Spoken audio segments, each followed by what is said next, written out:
ओम नमो भगवते वासुदेवाय। ओम नारायणाय। अगली कथा श्याम सुंदर का ध्रुव को नारायण रूप धारण करके दर्शन देना। श्री भगवान देवताओं से यह कहकर जिस स्वरूप का ध्यान ध्रुव करता था उसी रूप से गरुड़ पर सवार होकर ध्रुव के सन्मुख जाकर क्षण भर खड़े रहे। पर उस समय ध्रुव आंखें बंद किए परमेश्वर के ध्यान में ऐसा लीन था कि नारायण जी के आने का हाल उसने नहीं जाना और ना उसने आंखें खोली। तब श्याम सुंदर ने अपना स्वरूप ध्रुव के अंतःकरण से खींच लिया। जब ध्रुव ने परमेश्वर का स्वरूप अपने हृदय में ना देखा तब घबराकर आंख खोल दिया तो क्या देखता है कि जिस मूर्ति का ध्यान मैं करता था वही स्वरूप सांवली सूरति मोहिनी मूर्ति मेरे सामने खड़ी है। ध्रुव ने उस परब्रह्मा परमेश्वर की परिक्रमा करके दंडवत किया और उनके चरणों पर सिर रखकर चाहता था कि नारायण जी की स्तुति करें। फिर उसने ऐसा विचारा कि जिनकी महिमा ब्रह्मा शेषनाग और गणेश जी वर्णन नहीं कर सकते, मैं अज्ञानी बालक किस तरह उनकी स्तुति करूं। इसी विचार में ध्रुव चुपचाप हाथ जोड़े परमेश्वर के सामने खड़ा रहा और उनका मुखार बिंदु बड़े प्रेम से देखने लगा। तब नारायण जी ने जाना कि अभी ध्रुव को इतना ज्ञान नहीं है जो मेरी स्तुति कर सके। यह विचार कर त्रिलोकीनाथ ने कृपा करके अपना शंख ध्रुव के मुख और कपोलों में छुआ दिया। उसके छुआते ही ध्रुव के हृदय में ज्ञान और बुद्धि का प्रकाश हो गया। उसको सब विद्याएं याद हो गई। ध्रुव ने हाथ जोड़कर विनय किया, हे दीनानाथ, जब तक आपकी कृपा व दया न हो तब तक कोई आपके चरणों का दर्शन नहीं पा सकता। ब्रह्मादिक देवताओं को भी ऐसी सामर्थ्य नहीं है जो आपका गुण वर्णन कर सके। आप स्तुति करने की कुछ इच्छा नहीं रखते। अपनी माया से तीनों लोकों को उत्पत्ति पालन व नाश करते हैं। ब्रह्मा से लेकर चींटी तक तीनों लोकों के सब जीवों आपकी माया से उत्पन्न हुए। सबके मालिक पर ब्रह्मा परमेश्वर त्रिलोकीनाथ आप ही हैं। ब्रह्मा भी आपके स्वरूप को नहीं जानते। जो आपकी स्तुति कर सके, संसार में स्त्री और पुत्र का मोह बबूल रूपी वृक्ष और आपके चरणों की भक्ति कल्पतरु के समान है, जिससे मनुष्य की सब कामनाएं पूर्ण होती हैं। मैं माता पिता से दुखित होकर आपकी शरण में आया था, सो आपने दया करके अपने दर्शन से मुझे कृतार्थ किया। उन लोगों का बड़ा भाग्य है जो आपका निष्काम तप व जप करते हैं। आपकी दया के बिना किसी को ज्ञान नहीं प्राप्त होता। जब इस प्रकार से ध्रुव ने नारायण जी की बहुत स्तुति की तब श्याम सुंदर बोले, हे ध्रुव, हम तुमसे बहुत प्रसन्न हुए। कुछ वरदान मांग यह बात सुनकर ध्रुव बोला, हे दीनदयाल, जब आपके चरणों का दर्शन मैंने किया तब मुझे मांगने की क्या बाकी, मांगने को क्या बाकी रहा, केवल आपके चरणों में भक्ति और प्रेम चाहता हूं। यह सुनकर अंतर्यामी नारायण जी ने कहा कि ध्रुव, तूने राजगद्दी मिलने के लिए मेरा तप किया था, सो हमने तुझे राज सिंहासन दिया। अब तू मेरी आज्ञा से नगर में जा और जिसने तुझे ताना मारा था उसके सामने 36,000 वर्ष राज कर। जो तुझे अभागी कहती थी वह और उसका पुत्र उत्तम उसके पास तुझे राजा ने गोद में नहीं बैठाया था, तेरी सेवा करेंगे। तेरा बाप तुझे राजगद्दी पर बैठाकर तप करने के लिए वन में चला जाएगा। तेरे भाई उत्तम को वन में शिकार खेलते समय कुबेर का अनुचर एक यक्ष मार डालेगा। उसी चिंता में उत्तम की माता भी वन में जलकर मर जाएगी। जब तू शरीर त्याग करेगा तब हम ब्रह्मलोक से भी ऊंचे ध्रुवलोक में तुझे रहने के लिए स्थान देंगे। वहाँ तू महाप्रलय तक स्थिर रहेगा।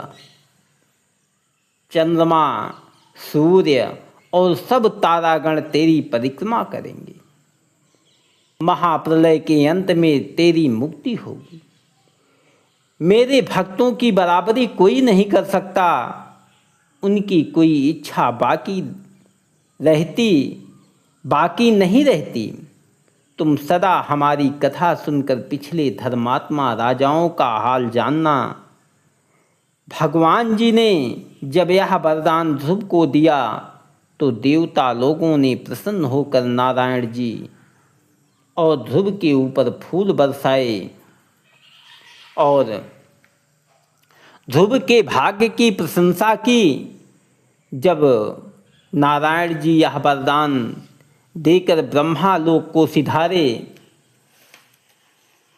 तब फिर हवा चलने लगी और तीनों लोकों के जीव पवन बहने से सुखी हुए।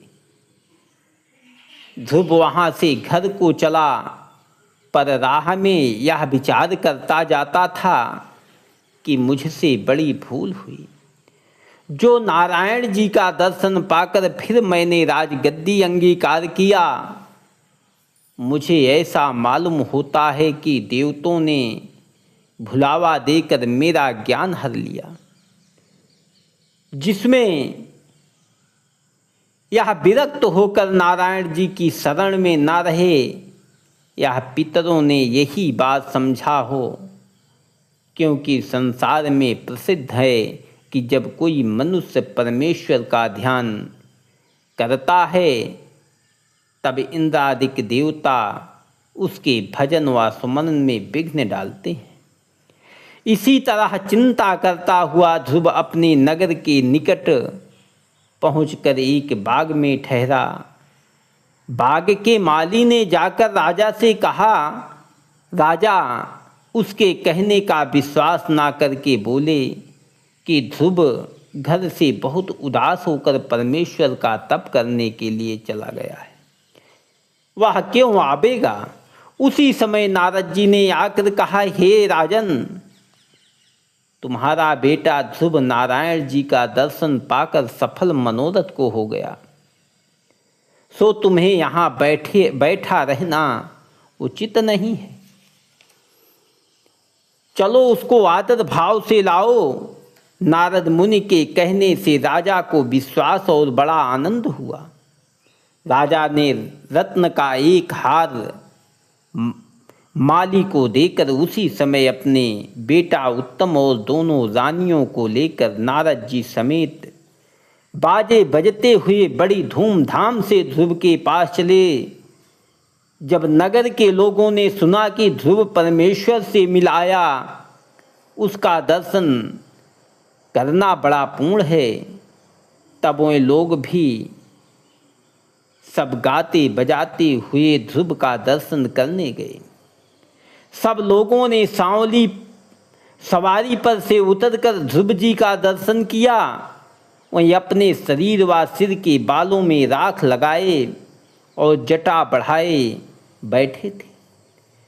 ध्रुव ने नारद जी और राजा के चरणों पर गिरकर दंडवत किया। राजा ने बड़े प्रेम से ध्रुव को गोद में उठाकर छाती से लगाया और अपने आंसुओं से उसके मुंह को धो दिया।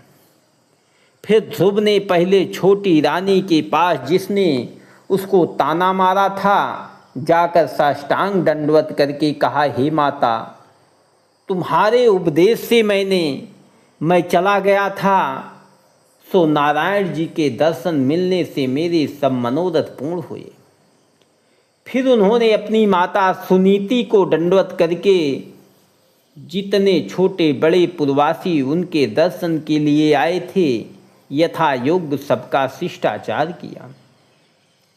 राजा उत्तानपाद ध्रुव को अपने साथ हाथी पर बैठाकर ब्राह्मणों और याचकों को दान व दक्षिणा देते हुए और द्रव्य लुटाते हुए राज मंदिर में ले आए। उन्होंने हजामत बनवाकर स्नान कराया और बहुत उत्तम भूषण व वस्त्र उन्हें पहनाया। नारद जी ब्रह्मालोक को गए और राजा ने लाखों ब्राह्मण खिलाकर बड़ी खुशी मनाया। पुरवासियों ने अपने अपने घर आनंद मनाया। ध्रुव की माता सुनीति को परम आनंद प्राप्त हुआ। इतनी कथा सुनकर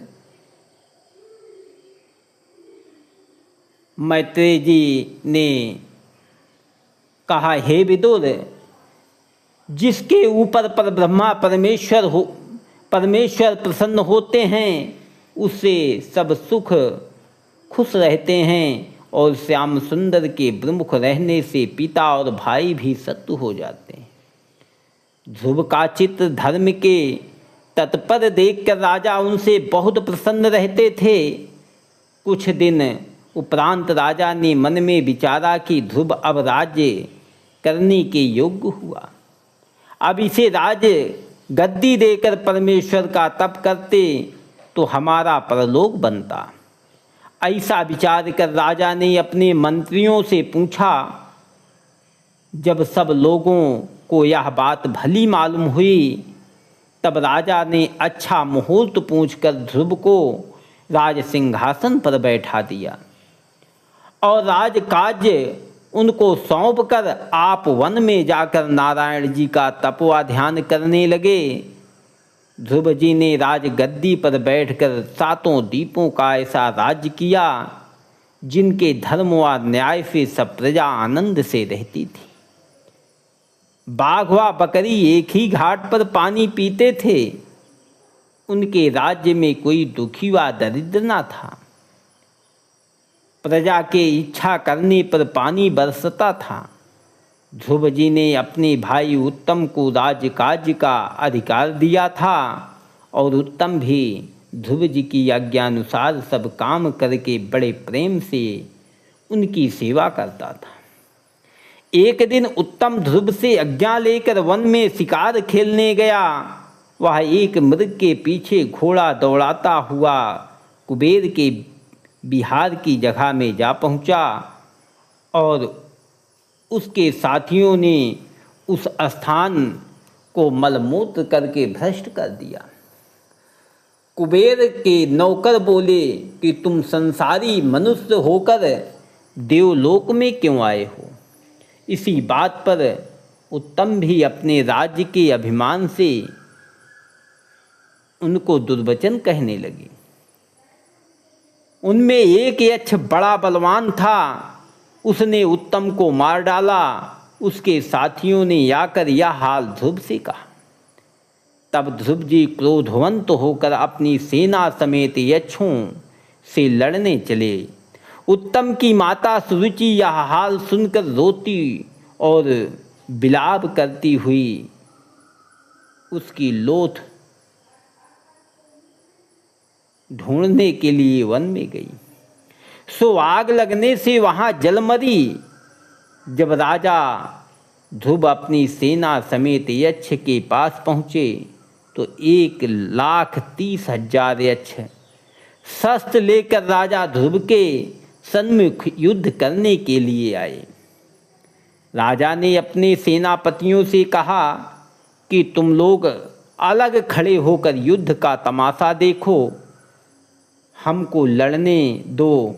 ऐसा कहकर ध्रुव जी अपना रथ यक्षों के सन्मुख ले गए। यक्षों ने राजा को देखकर उन पर शस्त्र चलाए। ध्रुव जी ने उनके सब वार बचाए और अपना धनुष चढ़ाकर ऐसे बाण मारे कि उनमें से कुछ तो मर गए और बाकी घायल होकर गिर पड़े।